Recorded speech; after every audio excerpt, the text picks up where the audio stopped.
All right, I just wanted to show you what you can be doing in Lightroom once you are photographing in RAW. So I was testing photographing in RAW and in JPEG just because I haven't done it in a really long time. And I wanted to show you that one of the most important things that is going to be here when you are photographing in RAW is this white balance tab.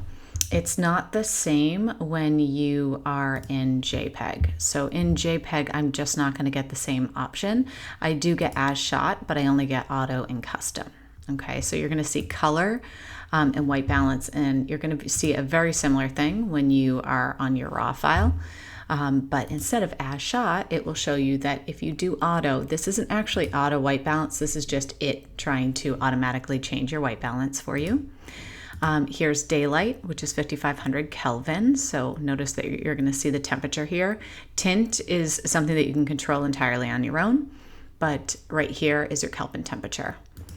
So cloudy would be at 6500. Shade would be at 7500. Tungsten is at 2850, which actually is not correct. It's usually 3500, but 2850 could work. Fluorescent is showing up at 3800. Notice that it has added a ton of magenta. So in order to offset the greens that would naturally be existing in a fluorescent lamp, it's going to give you an offset for that. Flash is going to go close to 5500 with no tint on it. And then custom would just be if you did have a custom setting in your camera at the time that you took the photo and you put in custom, it would sort of jump right to that. And then you can always go back to as shot. So even as you're playing around, if you just want to use these sliders, decide if you like how it looks in a certain different way and you can't remember what it was, you can always go back to as shot. And then it will just go directly back to how you took the photo. And then of course you could try its auto and decide if you like that better. Color is very personal, so people take different ideas, and so you'll hear a lot of people love more warmths or more cools.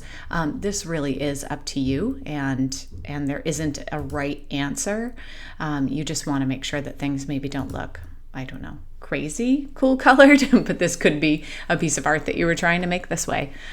So it is a little bit difficult to even argue that, but I would say that this is a very off color. So I like it closest to either this auto or as it was shot, which is just above 5000, which tends to be for daylight something that I like.